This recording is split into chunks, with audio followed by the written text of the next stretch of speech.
Olá, estamos participando do nono podcast, o Pod 18 da ADCE Sorocaba, Associação dos Dirigentes Cristãos de Empresas.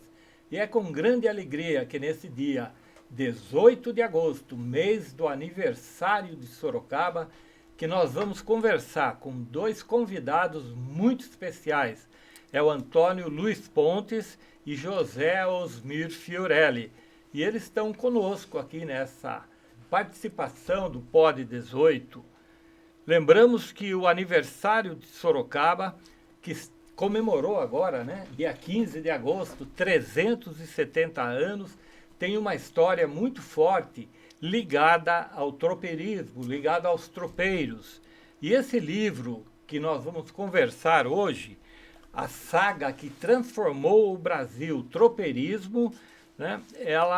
Esse livro foi lançado por esses dois convidados e também pelo Carlos Roberto Solera, que teve uma participação importante nesta obra, que não está presente porque ele mora em Santa Catarina, mas ele se faz presente participando, assistindo esse podcast.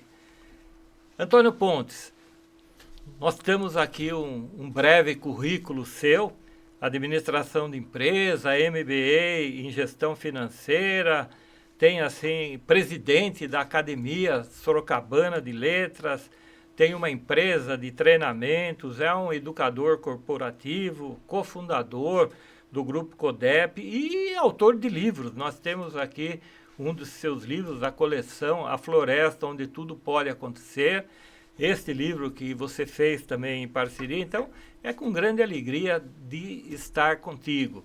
E o nosso amigo de infância também, José Osmir Fiorelli, que eu estou revendo depois de décadas sem encontrá-lo, né?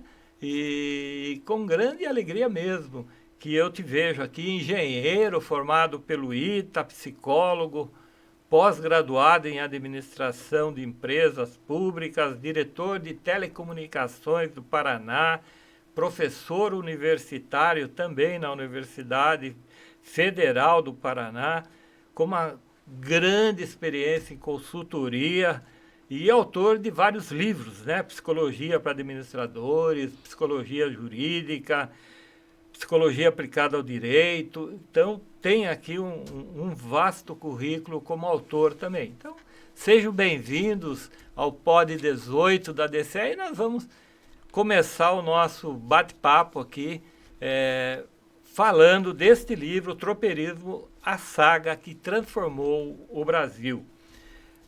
O que é esse tropeirismo de longa distância? Quem fala? Bom, nós podemos falar em conjunto aqui, porque a obra foi meio que preparada totalmente em conjunto. Né? Tá. E a gente trabalhou bastante, porque a Academia Sorocabana de Letras ela está empenhada em direcionar para a população brasileira o Dia Nacional do Tropeiro. E isso nós estamos trabalhando em cima disso. O livro foi em consequência dessa visão nossa, para que a gente possa ter elementos que conduzam as pessoas a conhecerem o tropeirismo. Foi a principal ideia. Quanto à definição entre curta distância e longa distância, isso foi, o Osmir pode até falar melhor que eu, uma decisão nossa. É uma coisa que ninguém falava a respeito. Né? E a gente teve essa sacada porque diferencia uma situação da outra. Eu acho que o Osmir pode falar melhor a respeito disso. Osmir, o que é longa distância, curta distância? Por exemplo, um tropeiro que vinha de Capão Bonito para Sorocaba é curta distância. Curta distância. Um tropeiro que vinha lá de Porto Alegre é longa distância, é isso? A ideia veio justamente para distinguir essa diferença entre aquela tropa que saía de Viamão, Rio Grande do Sul, percorria 1.200, 1.300 quilômetros para chegar aqui. Isso é um empreendimento espetacular. Mas aqui chegava-se e picava-se a mula. A palavra picar a mula veio, a expressão picar a mula veio daí. Chegava-se aqui em Araçoiaba, juntavam-se ali os animais para descansar, e já os compradores iam lá e faziam a atividade de picar a mula. Então pegavam lotes pequenos. E o que é? Eu lembro que eu ouvi muitas vezes, né, picar a mula, né? E dava uma sensação que alguém ia picar uma mula, ia cortar uma mula em pedaços. Essa expressão é bonita porque ela tem duas conotações. Uma é de acelerar. Tá. Então, a mula cansa e a pessoa dá uma cutucada nela para ela não parar. Tá. Então, vamos picar a mula e ela vai avançar. Pra avançar. Isso daí depois, no cotidiano, acabou virando fugir. Vamos picar a mula, vamos fugir daqui. Né? Mas faz parte da evolução da linguagem. E a outra conotação vem justamente de dividir os lotes em lotes pequenos. O lote pequeno depois vai para um proprietário que vai levar para uma distância diferente, uma distância curta, e aí vem o tropeirismo de curta distância, que foi intenso na região das Minas, quando se explorou o ouro em Minas Gerais. O ouro está na gênese do tropeirismo, porque o escravo não conseguia carregar o minério e a mula, obviamente, levava, né? E então isso tudo faz parte de uma história muito complexa e bonita do nosso Brasil. E também é importante a gente deixar sempre claro que quando a gente fala das mulas, não, é um ciclo, porque o tropeirismo, como fala o Aloysio, ele faz parte da humanidade. Desde os primórdios, o homem se utiliza de transportar através dos animais, né, realizar transporte, venda, etc., comércio, inclusive, né? Mas desde os primórdios, realmente não é. Agora foram divididos em ciclos, né? E o ciclo que nós estamos falando é o ciclo dos Moares. No livro nós estamos identificando bastante o ciclo dos Moares. Então, eu li o livro, achei muito interessante, rico em informações, principalmente para quem não conhece. Isso, a ideia é essa. Ele leva o leitor a entender um pouco mais, né? E uma das coisas que me chamou a atenção, e com certeza quem está assistindo também, Sorocaba, ela tem uma tradição tropeira, né? Tem o Jardim dos Tropeiros com o cavalo lá, interessante, e tem o seu desfile de tropeiro com os cavalos, que se mantém uma tradição centenária aqui em Sorocaba, né? Com os tropeiros. E vocês usam a palavra tropeirismo. Qual é a diferença que existe, né? No livro até explica, mas qual é a diferença que existe entre tropeirismo e tropeiro? Nós temos que organizar. Quem começa sempre? Você. Eu. Então, o tropeirismo é um movimento. O tropeiro é aquele que participa dele. Na sua gênese, o tropeiro era uma designação da pessoa que organizava a tropa. Depois isso foi evoluindo e passou-se a aplicar tropeiro, essa palavra, a todos que trabalhavam na tropa.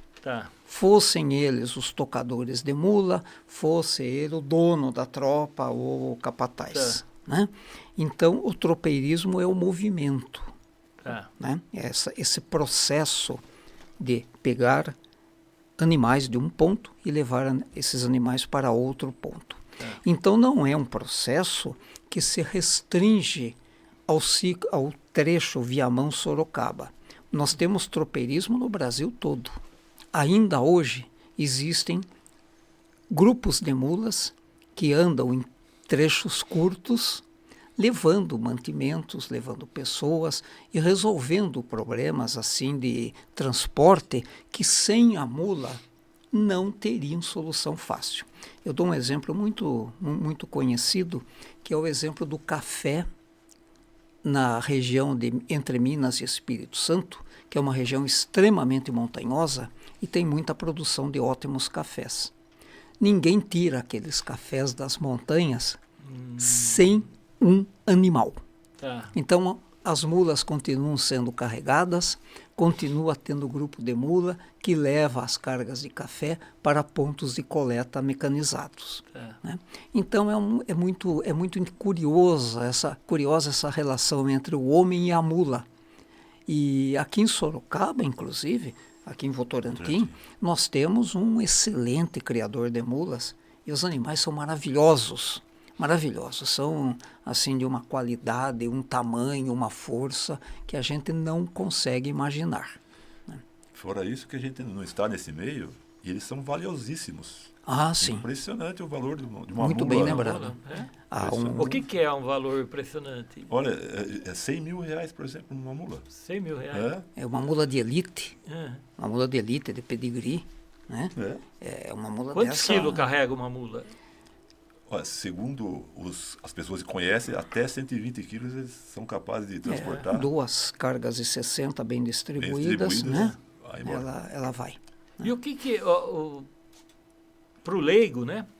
Vocês falam em mula, e a pessoa enxerga cavalo, mula, enxerga o que mais que tem? Enxerga tudo igual, jumento, né? Lá no Nordeste usa-se muito jumento, né? Para carregar. Animal rústico, forte. Como é que é essa classificação, né, de animais? A mula é um animal que não vive naturalmente, ele não existiria naturalmente. É o homem que provoca essa situação. E o que é ele é um animal híbrido. Certo? Então, ele é a junção de uma égua e com um jumento. Um jumento. Certo? E essa união, que não é natural, certo? Vai gerar a mula. A mula é estéril. A mula é estéril. Não reproduz. Mas a mula ela tem uma diferença anatômica espetacular. Então, posso, né? A mula é assim. A mula, ela é plana. O cavalo é assim. Ele tem uma arca. Porque a coluna vertebral da mula é mais curta que a do cavalo. Então, ela não tem aquela flexibilidade. Então, se o senhor vê uma filmagem da pessoa andando de mula e uma pessoa ao lado andando a cavalo, a pessoa que anda sobre a mula, ela anda plana. E a pessoa que anda sobre o cavalo anda chacoalhando. Porque o cavalo, por ter uma extensão maior, ele tem um molejo. Né? Isso torna o andar da mula muito mais confortável do que o andar do cavalo. Todos os príncipes, reis e papas andaram de mula. De mula. Dom Pedro subiu a serra de mula. Mas Jesus subiu de jumentinho. Um jumento. E naquele tempo, certamente, não havia a mula. Né? E então, essa questão tornou a mula um animal preferido para o transporte humano. Por outro lado, o cavalo tem umas virtudes que a mula não tem. Se o senhor quer agilidade, rapidez, manejo fácil, é o cavalo. Então, o cavalo ele é excelente nas atividades típicas de cavaleiro, né? Cuidar de boiada. Quando o boi escapa e precisa uma agilidade enorme para ir atrás do boi, não é de mula que o cara vai. Vai de cavalo. O cidadão vai de cavalo, né? O vaqueiro, ele usa o cavalo. Né? Então, essas questões eu destaco para dizer que não é que a mula seja melhor que o cavalo ou pior, ela é diferente. São 2 animais com finalidades diferentes, espetaculares. O Brasil possui um desenvolvimento notável na criação desses animais. E então a gente precisa olhá-los assim com muita admiração e até um certo respeito. Os Estados Unidos hoje acredito que sejam o país que tem o maior rebanho de mulas, que eles usam muito na colheita de safra deles. Né? E eu sou, obviamente, um apaixonado pela mula, né? Mas um apaixonado de gabinete porque eu não subo num animal desse de maneira alguma, né? Eu tenho muito medo de bicho e de altura, né? Mas é admirável. E é interessante a injustiça que se pratica com o burro. Sim. Porque o burro Não é burro? não é burro. De jeito Inteligente. nenhum. Nossa, é de uma perspicácia impressionante. Porque vocês imaginem, para sair de Viamão lá no Rio Grande do Sul, certo? Conhecer o caminho praticamente completo. A mula sabe, ela marca toda a caminhada, certo? E quando O burro decora. ele decora e ele vem exatamente no percurso. Que interessante. Não foge. Após a primeira jornada, o burro já sabe. Puxa. E então existe na tropa a figura do burro guia. O burro guia ele vai na frente porque ele sabe aonde vai. Que maravilha. E quando eventualmente, porque é da vida, né? Ele dá uma errada, né? E aí dá com os burros na água, a gente diz, né? Errou o caminho, deu com o burro na água. Olha que maravilha. Ou às vezes uma chuva exagerada ergueu um riozinho e quando ele passou a primeira vez, passava, depois não passava de novo. Aí deu com os burros né? outra vez. Aí tem que fazer uma pequena ponte. A filosofia popular é interessante, né? Deu com os burros na água. E essa questão é muito bem lembrada pelo amigo Pontes, que a inteligência do burro é surpreendente. E as pessoas falam, mas é surpreendente, e por que o pessoal acha que esse bicho é burro? A questão está no ensino. Quando você vai treinar uma mula, a mula não obedece facilmente. Mas não é porque ela não entende, é porque ela é precisa. A mula distingue mínimos gestos do treinador. E nós temos um nível de relaxamento meio grande. A gente, quando ensina as pessoas, a gente conta que elas, por serem analógicas, elas adaptam a palavra. Sim. O professor não usa a palavra específica. A mula não tem conversa. Se a pessoa quer que ela faça um determinado gesto, ela tem que usar a mesma ordem, do mesmo jeito, sempre. Aí a pessoa acha que ela não aprende certo. Não é isso. Ela aprendeu demais. O cavalo é muito mais flexível. O cavalo ele aceita os nossos erros com mais flexibilidade. Sim. Então os ensinamentos são mais fáceis de fazer. Não sei se eu fui claro, né? Estou conseguindo entender. Outra coisa espetacular da inteligência da mula é que consegue se ensinar lotes de mulas. Então, o treinador consegue, assim, 20 mulas vão se posicionar no mesmo local. Então, tem lá um curral e ele faz o comando e as 20 se alinham, olhando para o mesmo ponto, uma do lado da outra.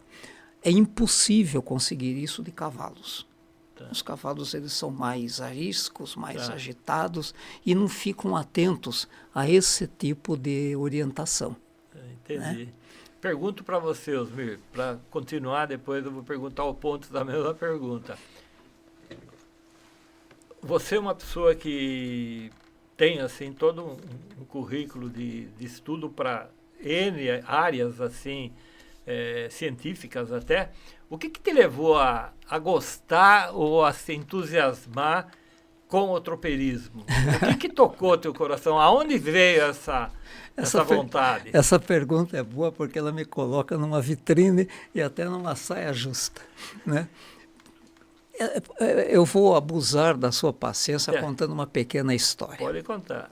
Eu e minha esposa estávamos passeando no interior do Paraná, onde vivi por 33 anos. Estávamos lá, saímos de Curitiba num domingo bonito, matinal, frio. Amo o frio. E aí aproveitamos, vamos para o campo.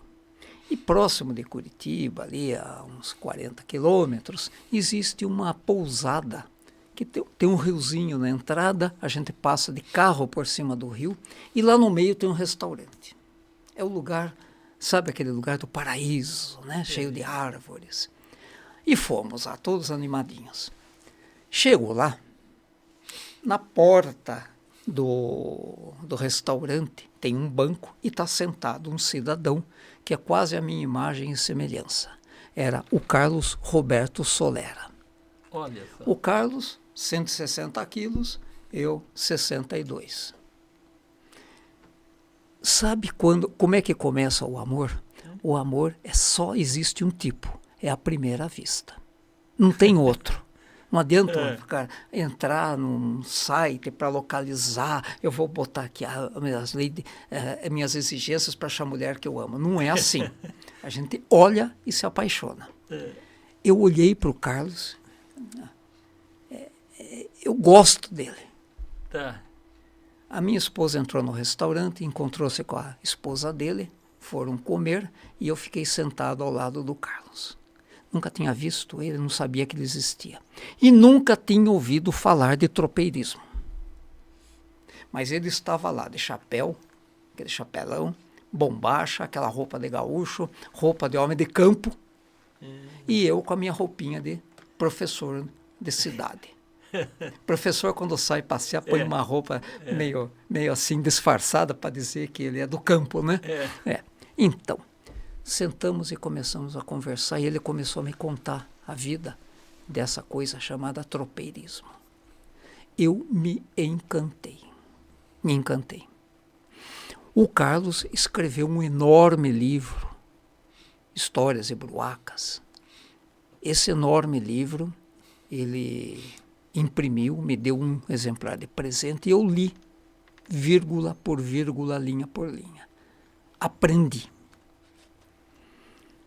O nosso relacionamento estreitou-se. Ele é do interior de Santa Catarina, uma região de tropeiro mesmo. E eu era na época interior de Curitiba, de um apartamento. Nada a ver com isso, né? Falei, mas que mundo maravilhoso é esse? O Brasil foi criado por essa gente. Porque esses tropeiros existiram para viabilizar o ouro. Depois, eles viabilizaram, por causa do espalhamento das mulas, centenas de pequenas tropas levando mantimento, civilização, abrindo caminhos, notícias, né? Os tropeiros foram o primeiro correio do Brasil. Sim. E então o papel que os tropeiros tiveram na vida nacional não é uma coisa assim que a gente resuma em algumas linhas. O Carlos me abriu o mundo. Ele me trouxe esse mundo, falou, olha, isso daqui existe, Osmer, eu sei que está por fora. Aí eu comecei a estudar o tema. E tive o prazer de escrever um livro sobre o assunto que eu mandei de presente para o Carlos. E aí nós imprimimos esse livro para ajudar nessa divulgação, né?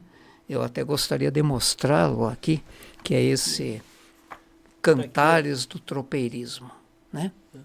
Para não cair no lugar comum, o que eu fiz? Eu escrevi em versos. Fiz um poema. São 98 páginas de um poema que percorre a história do tropeirismo. Versos rimados, tudo bonitinho, com 7 sílabas cada um.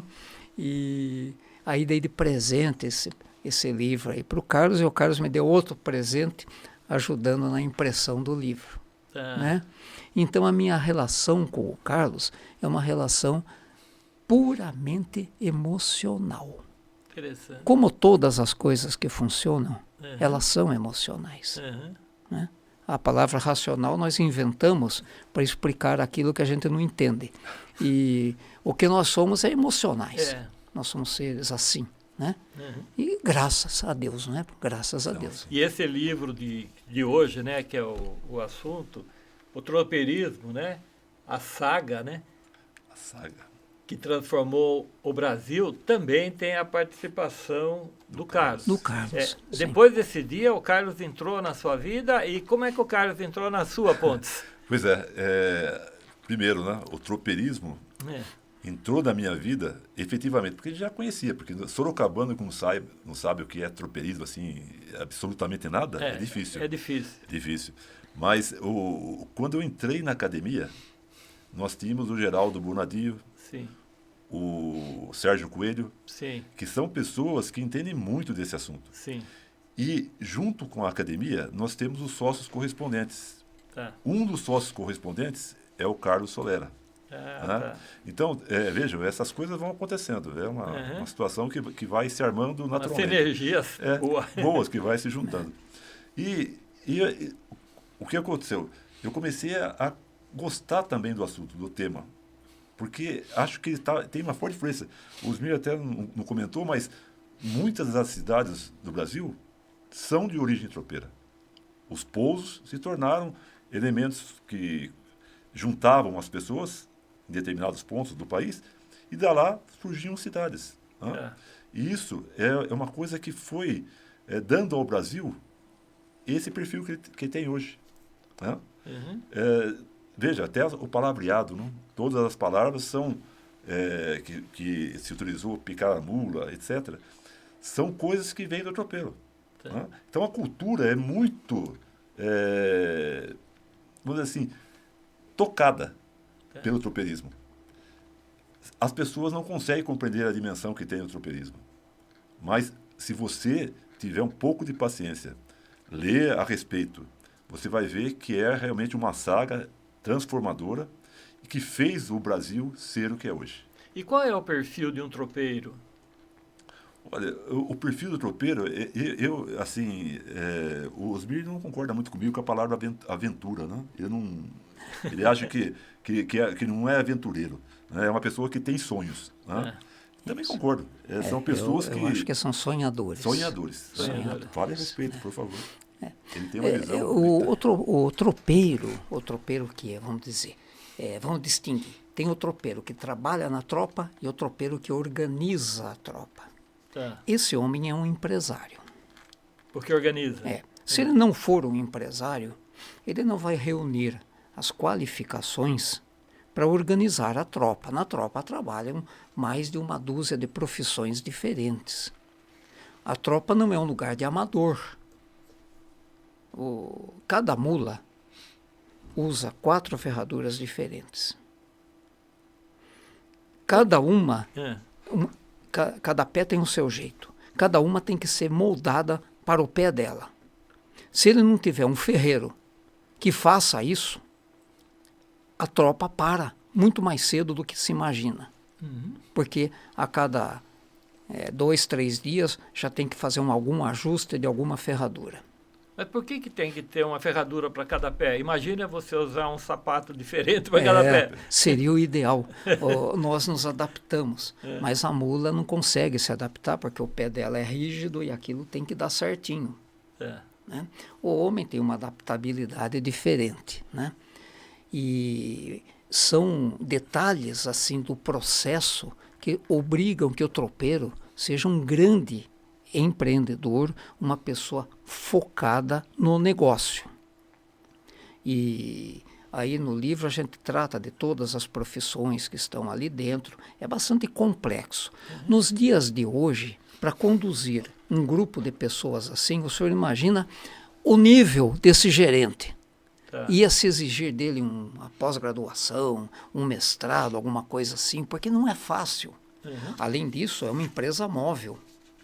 Né? A gente para cuidar de uma empresa parada num galpão já não é fácil. Imagine essa empresa móvel. Né?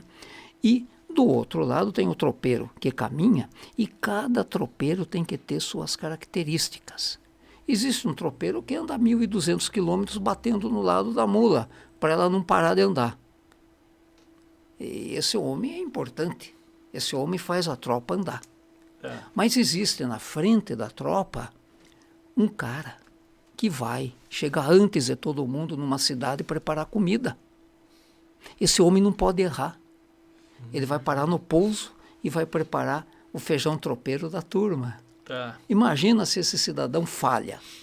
Não pode falhar. Então, é um grupo que anda e se alimenta. Esse grupo cuida de si mesmo e, ao mesmo tempo, vai cuidar de outros. Eles levam remédios, eles levam correspondências e levam cargas. Né? Existe um fator econômico na tropa. a tropa tem que ser rentável.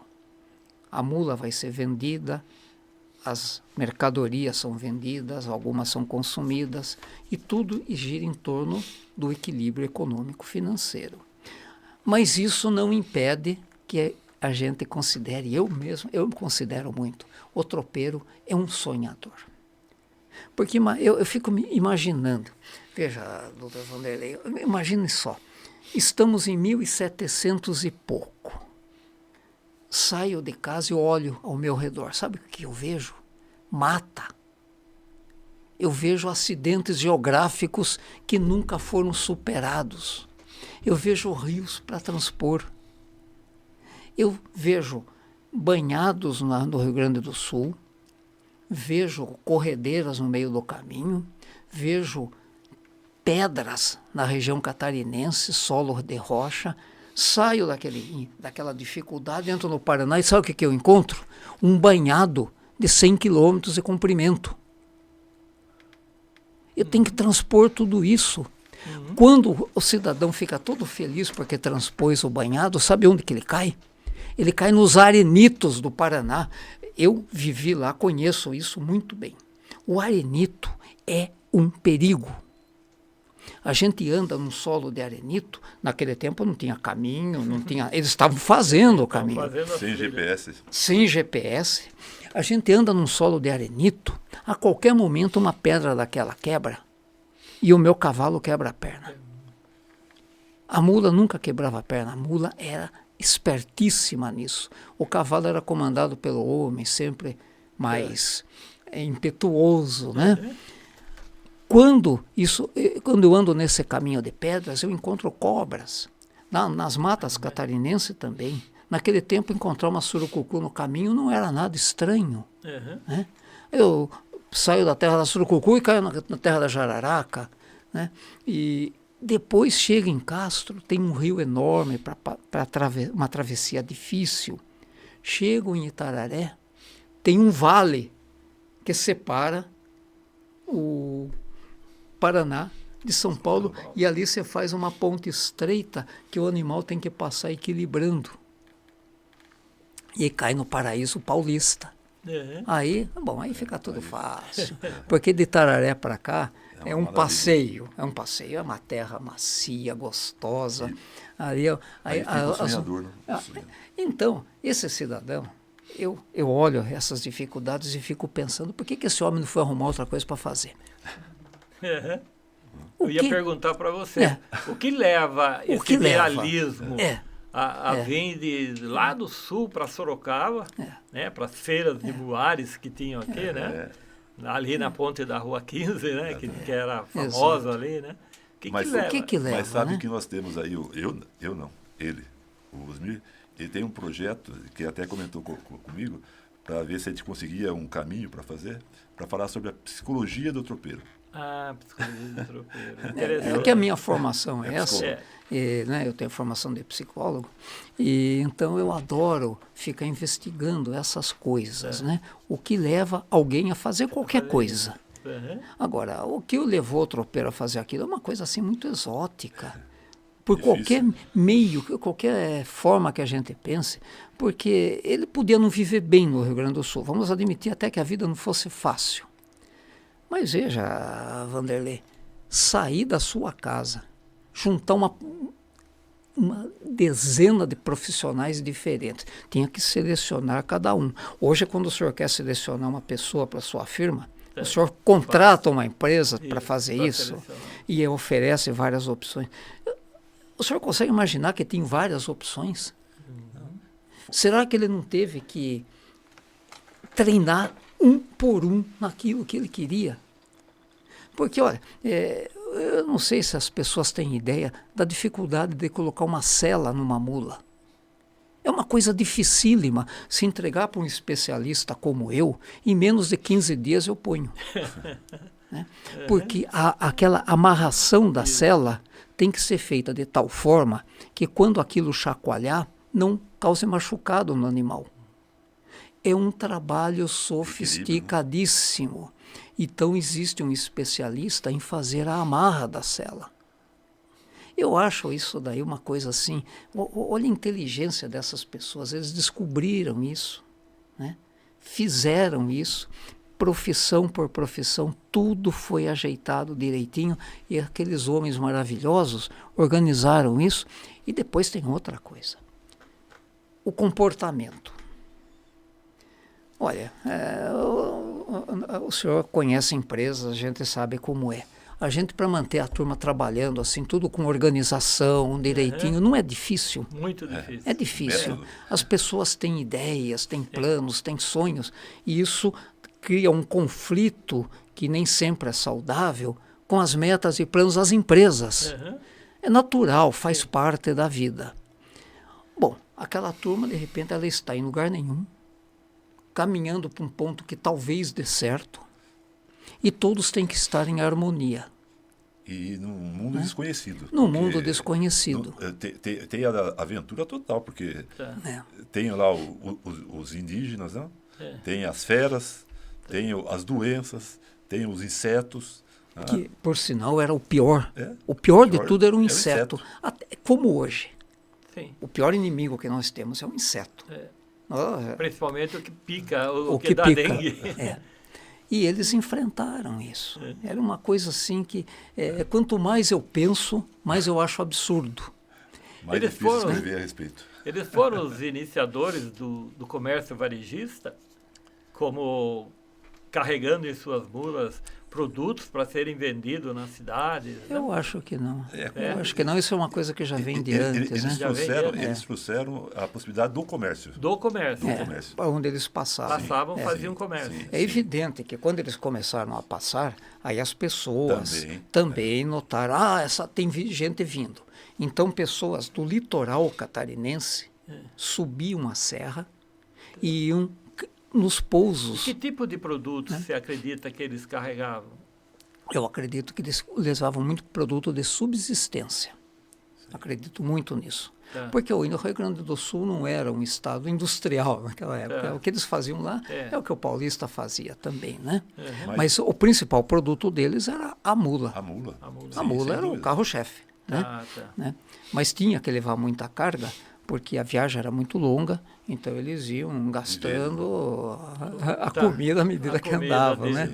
E também tinha que levar panelas, tinha que ter um cidadão que sabia consertar a panela, chefe de cozinha, tinha ferragens, né? Tinha as lonas de proteção, as mantas, então era muita carga para fazer o transporte. Uma coisa que o tropeiro nos ensinou foi essa questão do relacionamento com o time. Isso aí, eles deram aulas nisso. O tropeiro dormia no chão, ao lado dos animais, dos companheiros de... O chefe dormia junto com os empregados. Quando chegava a noite, tirava-se a sela, tirava-se o pelego, aquele material era estendido no chão para fazer a cama, a cela era o travesseiro, e o chefe dormia junto com os chefiados. Era de uma irmandade nisso. A autoridade dele era pela competência. E isso era reconhecido. Né? As mulas ficavam num cercado que eles construíam na hora e sempre tinha cachorro junto. Que o cachorro era para espantar a onça. Para avisar, né? A onça está chegando. Né? Ficava um cidadão de plantão com uma espingarda. Eu não acredito que ele não dormisse, mas o cachorro dava o alerta. Né?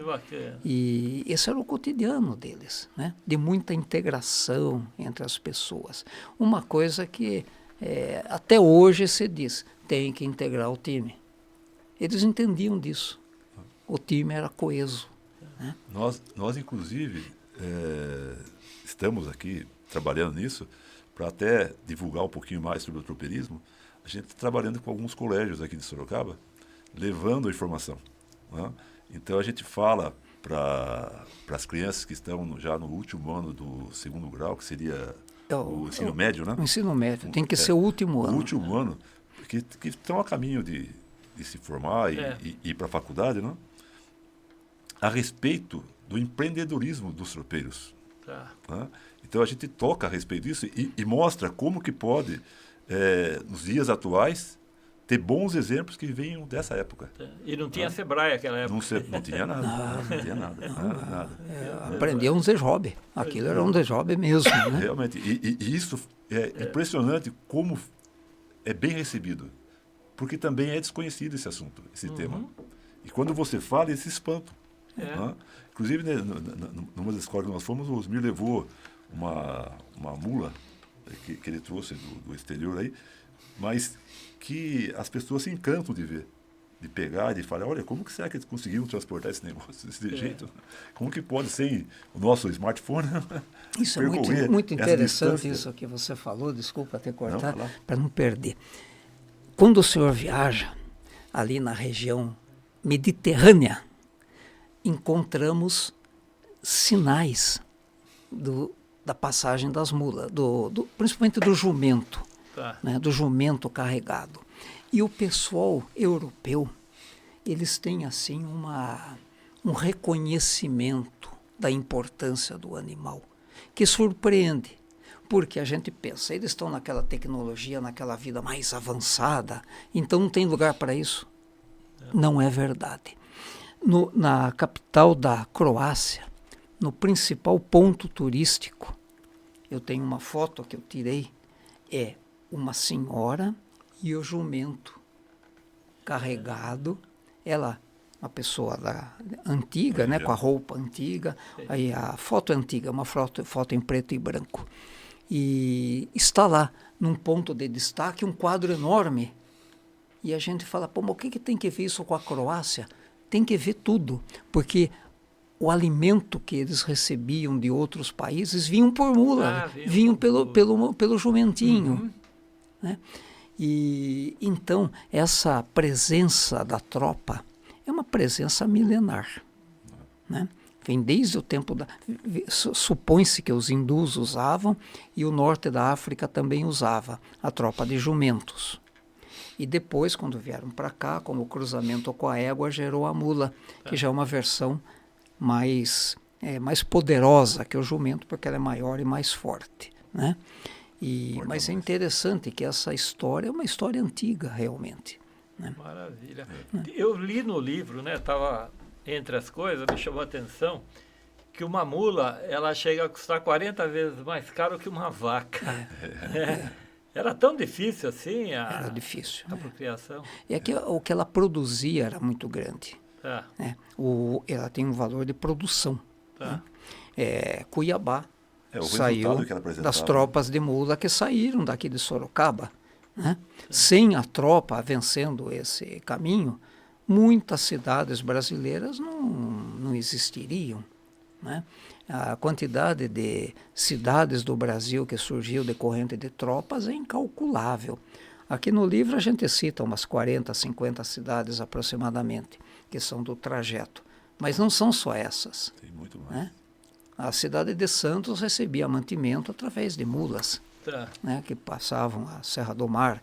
Né? E então é uma importância capital para o Brasil o trânsito de mula.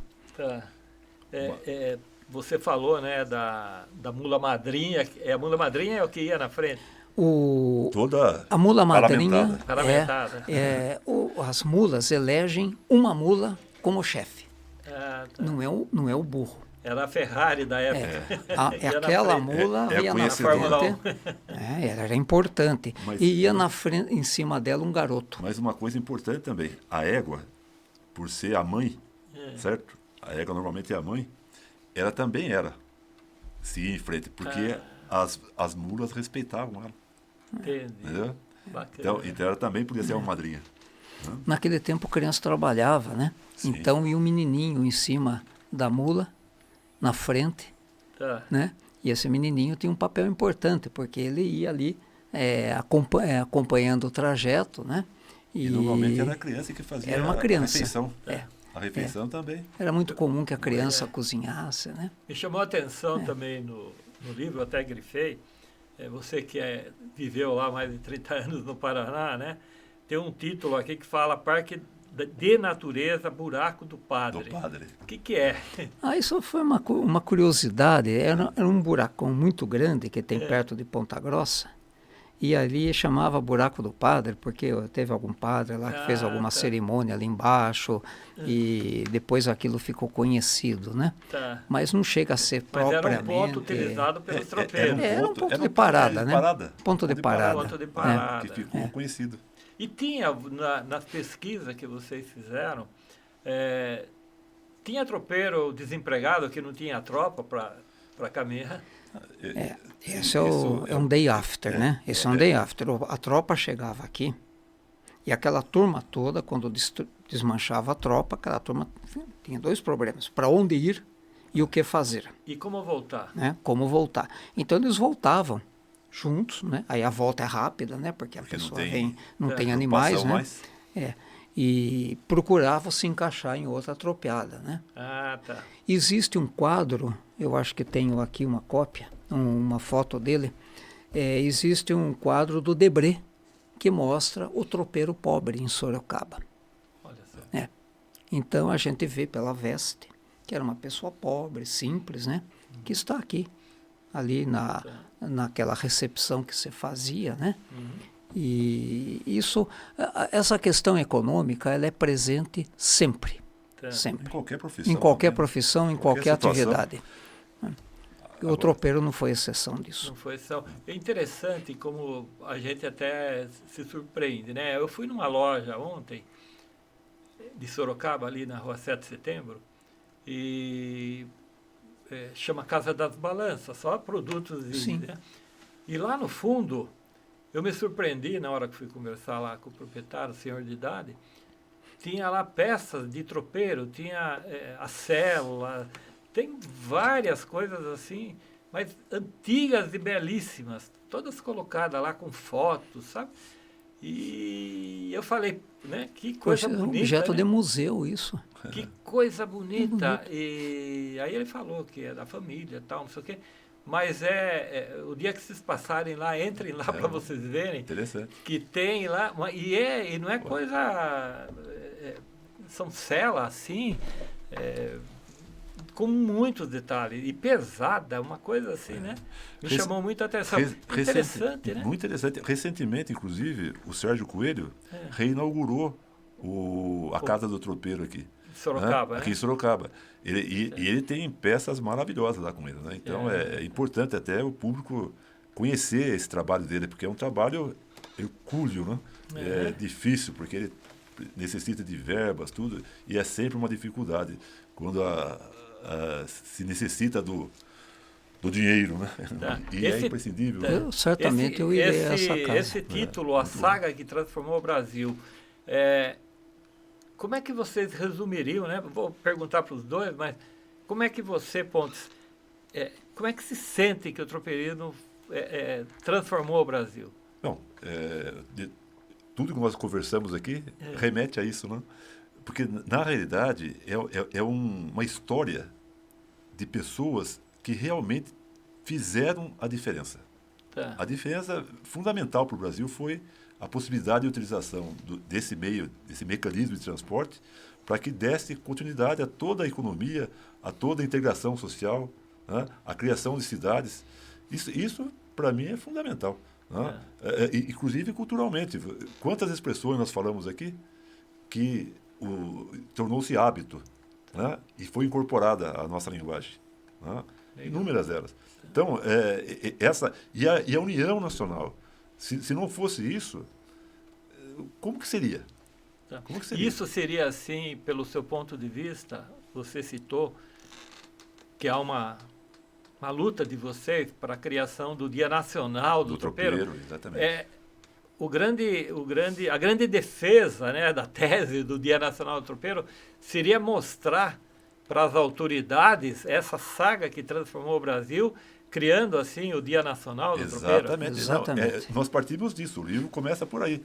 A ideia é fazer com que as pessoas compreendam o que foi esse período, compreendam, para que possam defender. Né? E também não adianta querer fazer alguma coisa regional, porque nós estamos falando no Brasil. Na Bahia, em Minas Gerais, Rio Grande do Sul, Sorocaba, não importa, em qualquer lugar onde teve essa manifestação. E foi no Brasil todo. Né? Se você pensar, esse movimento ocorreu no Brasil inteiro. Tá. Né? E isso faz com que a gente tenha que celebrar um dia que promova, pelo menos, a figura do tropeiro, em homenagem a eles. E não tem como alguma autoridade federal comprar essa ideia e nós já estamos colocar? em movimento para isso. Já estamos em movimento. Nós temos, olha, já faz mais de um ano que a academia está planejando tudo isso. E a gente chegou no dia 13 de julho, como Dia Nacional do Tropeiro, em homenagem ao tropeiro que é considerado o maior de todos, o Cristóvão Pereira de Abreu, que é reconhecido no Brasil inteiro. Então, porque muita gente... nós tivemos muitas discussões a respeito dessa data. Dia de santo, dia de vários tropeiros que foram citados da região, gente importante, tudo, mas que não era abrangente, não tinha o cunho nacional. Então a gente se preocupou muito com isso. E chegamos ao nome do Cristóvão. Esse nome ele está, inclusive, calcado em cima de uma documentação. Nós conseguimos o batismo dele lá em Portugal. Então, ele tem, aliás, na nossa proposta tem o documento. E a gente levou para uma audiência pública aqui em Sorocaba, inclusive, nós já fizemos uma audiência pública com esse tema, para que possamos levar a documentação, que significa preencher os ditames da legislação vigente. Porque sem essa legislação você não consegue nada. Porque tem que ser alguma coisa que represente realmente o todo, não só as particularidades. Regional, porque as pessoas até tinham uma proposta para colocar dia 22 de maio aqui. Né? Mas é uma data específica de São Paulo. Não tem sentido. Como que vai promover lá, por exemplo, Rio Grande do Sul ou para a região Nordeste 22 de maio? Não tem sentido. Não casa. E é por isso que a gente trabalhou a respeito disso e levamos isso. Tanto que nós estamos com uma proposta de uma PL, né? No projeto de lei, que já está todo documentado. Nós estamos fazendo divulgação no Rio Grande do Sul, vamos fazer agora em Itapetininga, dia 25, 26 e 27, vai ter um simpósio lá, nós estaremos lá para divulgar não só o livro, mas o tropeirismo, né? E falar a respeito dessa data também. Vamos usar o podcast da DCE também como uma documentação no testemunho de vocês. Isso será levado, com certeza. É importante. Com certeza. Osmir, você, com a tua paixão, né, pelo tropeirismo, conversando lá com o Carlos Roberto, lá sentado naquele banco, né? Quantos anos já faz isso? Puxa vida, essa é uma boa pergunta. Isso daí está indo... Eu acredito que estamos em 2024. Está indo para 30 anos. 30 anos. Isso aí. E você mantém uma correspondência constante, Sim, visita, e você vê? Não, a gente não se vê, né? Itapetininga. Ele é bom? Ele vai estar aí. Ele vai estar em Itapetininga. Nosso contato físico é muito difícil porque ele fica no fim do mundo lá. A última vez que eu vi foi uma visita que eu fiz a Santa Catarina, que são uns 4 anos atrás, e fui até a casa dele, até o Urupema, né? Mas é que o Urupema é um lugar que fica perto, sabe de onde? É de Urupema. Só tem ela. Urupema é isolada, ela não fica muito distante de Lages, nem de São Joaquim, mas a pessoa tem que fazer um empreendimento para chegar lá. Pegar uma mula. Né? É um lugar maravilhoso, o Carlos escolheu muito bem aquela região. E ele é paulista. Paulista Taubaté, né? Tem até o nome Urupema, tem algo a ver com a nossa história da aeronáutica, que foi o nome do primeiro planador, lá, primeiro aviãozinho que a Embraer fez, né? Foi dado o Urupema justamente por causa do que ela representa. E então eu não tenho esse contato assim, mas o nosso contato hoje em dia é fácil, né? Porque tem e-mail, tem Facebook, a gente está sempre se conhecendo, né? E eu gosto muito do trabalho que o Carlos faz, porque o Carlos é uma pessoa assim que ele é minuciosa, sabe? Ele é uma pessoa que ele vai no detalhe e ele é muito purista. Ele tem o conceito e ele não deixa esse conceito se poluir, né? Porque é muito fácil a gente pegar um conceito de qualquer coisa e ir agregando e de repente aquilo a gente já não reconhece. Então nós temos um conceito de tropeirismo que ele ajuda a manter, né? Eu acho muito, muito importante essa questão do conceito, porque o tropeiro ele trouxe uma filosofia, a filosofia da honestidade. Interessante. Isso era uma marca do tropeiro. Tem até essa expressão, o contrato no fio do bigode. Porque ele chegava num lugar e acertava alguma coisa. Por exemplo, ele pegava um dinheiro para trazer algo. Tá. E quem garante que ele vai trazer? Era o fio do bigode. Né? E esse conceito de honestidade, o tropeiro ele levou para todos os lugares onde ele passou. Tá. E ele foi reconhecido por isso. Eu acho que essa é uma contribuição importantíssima do tropeirismo, essa seriedade. Né? Uma outra coisa que o tropeiro se caracterizou com muita propriedade era uma lealdade. Havia uma lealdade entre eles. Eles trabalhavam para um bem comum. Não é fácil trabalhar para o bem comum. Uhum. Quanto mais nós entramos numa vida assim de facilidades, menos o bem comum interessa. Né? Uhum. A tecnologia alimenta a nossa solidão, né? A nossa independência. O outro lado da moeda da independência é a solidão. Sim. Né? E a consequência disso é um estresse. Né? E o tropeiro era uma pessoa assim. Eles eram pessoas muito leais, muito integradas umas com as outras. Eu acho que isso também foi uma herança importantíssima que ele levou. Uma coisa importante também é uma injustiça que cometem. E vira e mexe a gente ouve falar a respeito disso. Que eles eram assassinos de indígenas. Isso é besteira. Ao contrário, porque eles precisavam dos indígenas que conheciam os caminhos para que pudessem percorrer o caminho com mais segurança. Sim, imagina. E existe essa coisa que não sei como que foi criado. Um dos motivos dessa confusão é que se confundiu um pouco com o bandeirante.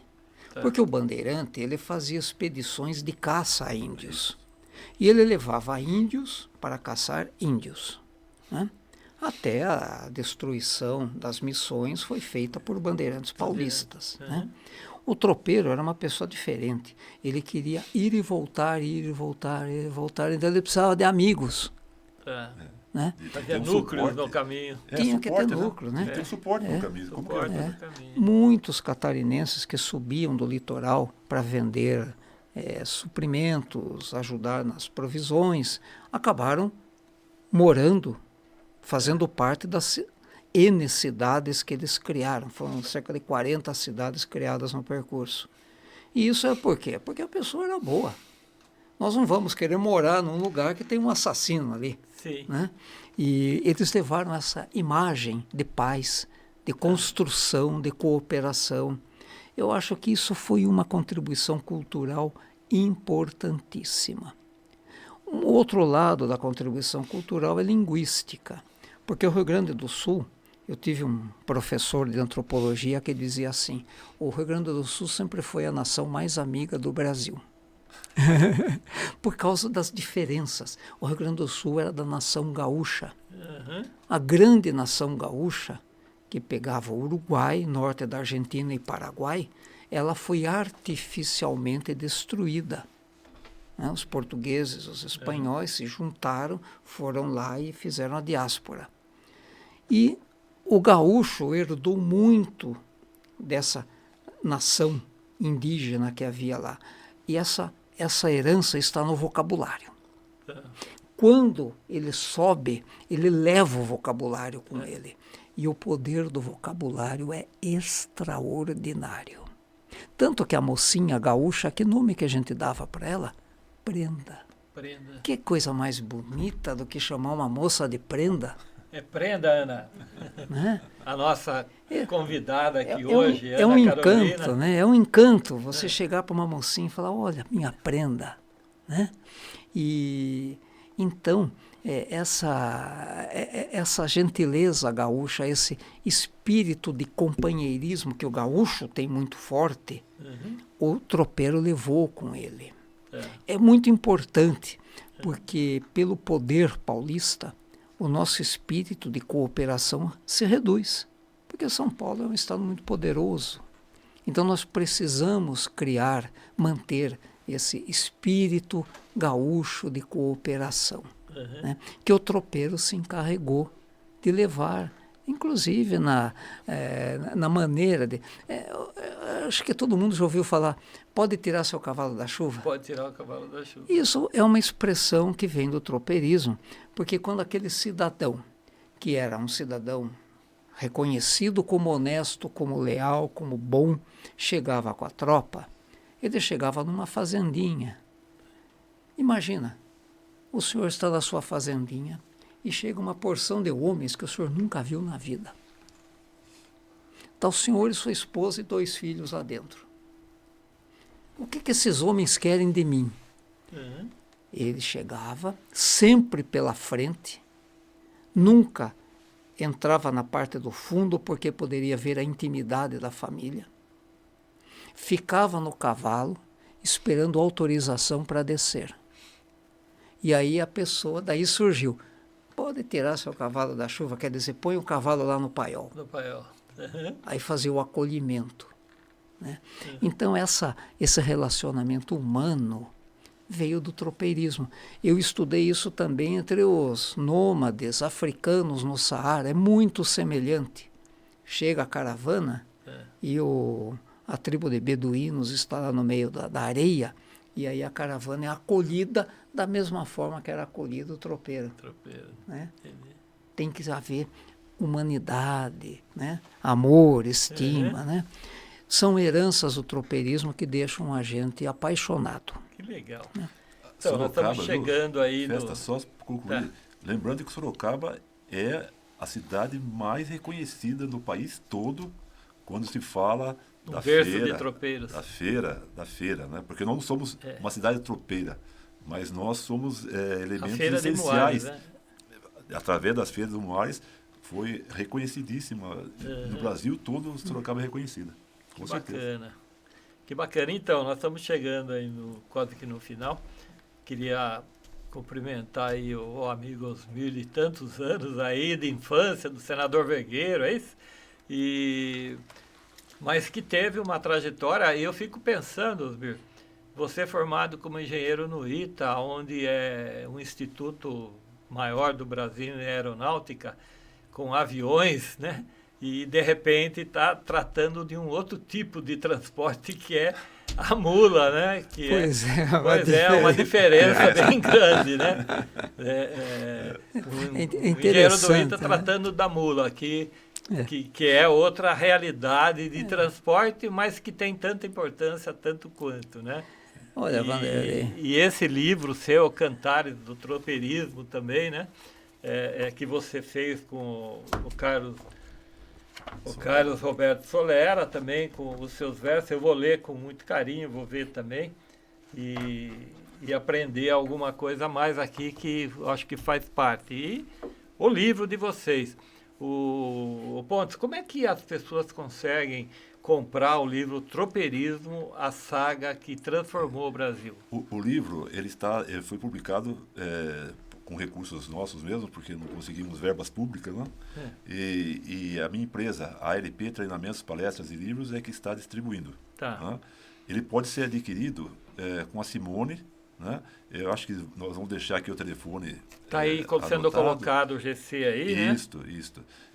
Para que qualquer coisa é só entrar em contato via WhatsApp, né?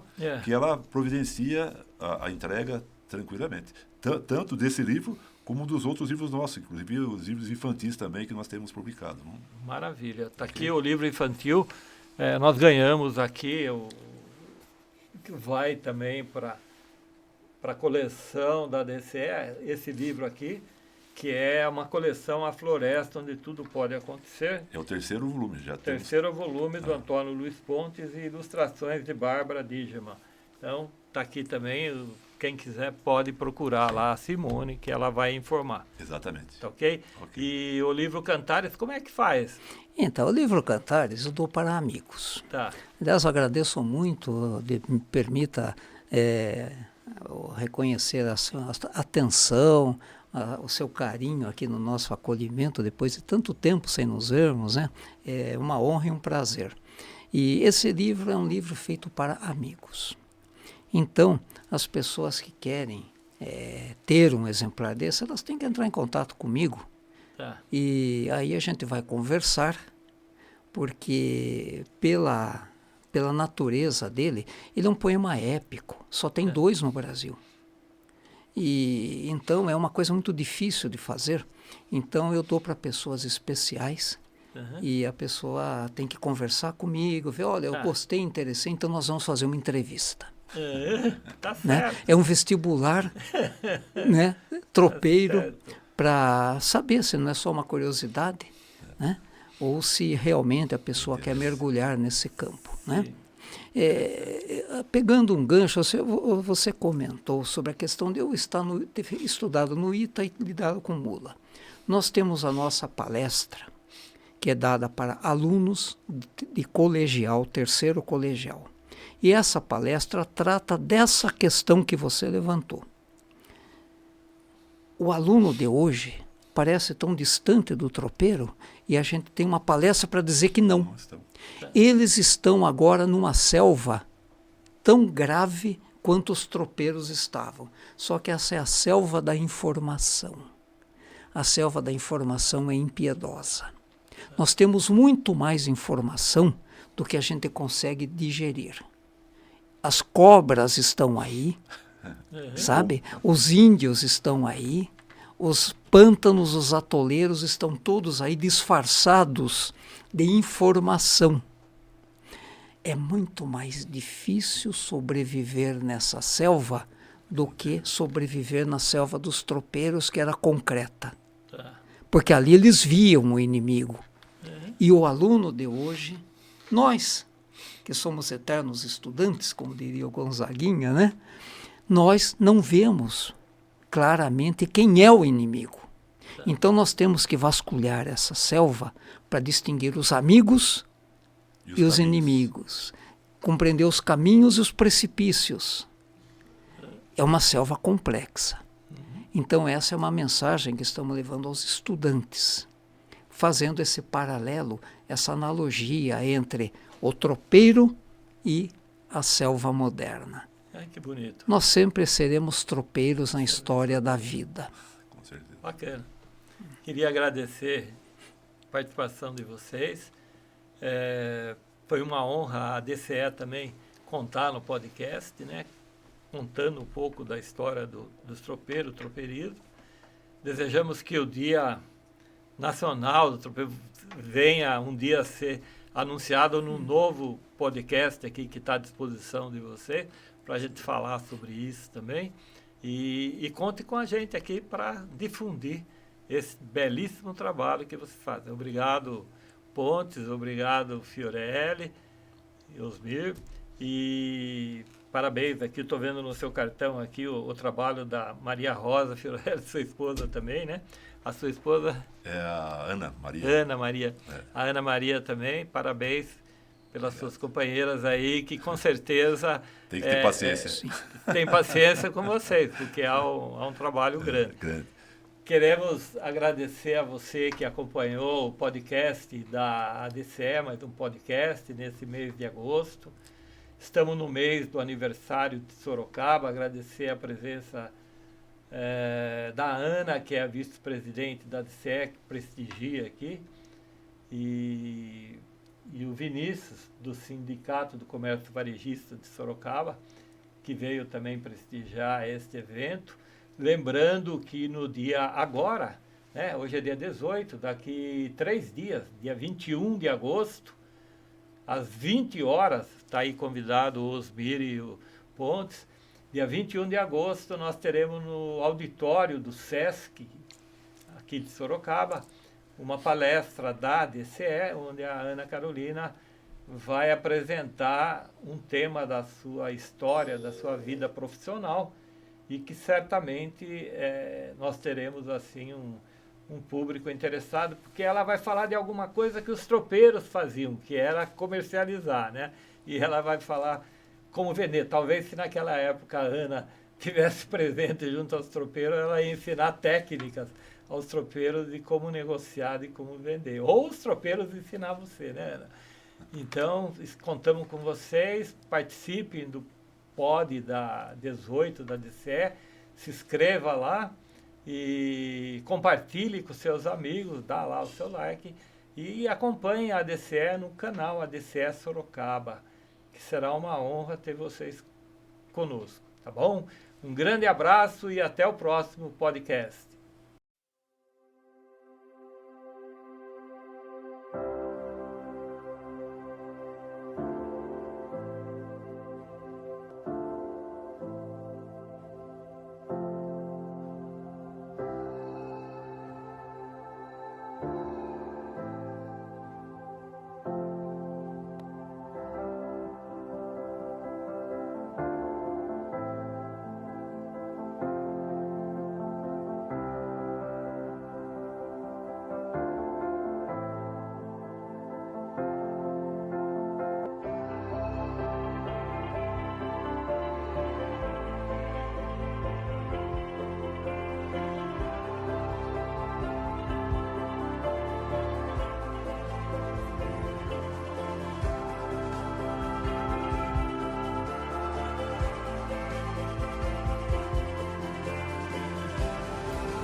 Nosso tempo exige uma postura mais humana. Evoluímos, mas há muito o que fazer. 130 anos atrás, a escravidão era legal no Brasil. 85 anos atrás, mulheres não votavam no Brasil. 50 anos atrás, não existia consciência ambiental. 15 anos atrás, o mundo não estava em rede. Smartphone, Google, Facebook, Twitter e Instagram não existiam. Entramos em uma nova época e muitos não perceberam. Muitos líderes ainda estão com o foco errado. Muitas empresas e o modo de fazer negócios estão ultrapassados. Empresa não é um jogo. Empresa não é máquina. Empresa não é só número. Empresa não é guerra. Empresa tem a ver com pessoas. Empresa tem que servir ao ser humano. Vamos juntos fazer o que é certo e construir empresas melhores para um mundo melhor. Isso inclui você, seus filhos e netos. Você pode contribuir, empresário, empreendedor e dirigente. Siga o exemplo dos que lutam por uma sociedade mais igualitária. Em 1891, a sociedade vivia a Revolução Industrial e experimentava a incerteza entre o capitalismo, que privilegiava a liberdade, mas começava a mostrar desigualdades, e o socialismo, que buscava a igualdade, mas usurpava a liberdade. Nesse contexto, empresários católicos começam a debater mudanças necessárias, respondendo à encíclica Rerum Novarum, do Papa Leão XIII. Em 1931, na Bélgica, é fundada a Uniapac, União Internacional das Associações de Dirigentes Cristãos de Empresa. A Uniapac foi a primeira entidade no mundo a debater e a promover a responsabilidade social no mundo dos negócios. Hoje, está presente em mais de 35 países no mundo.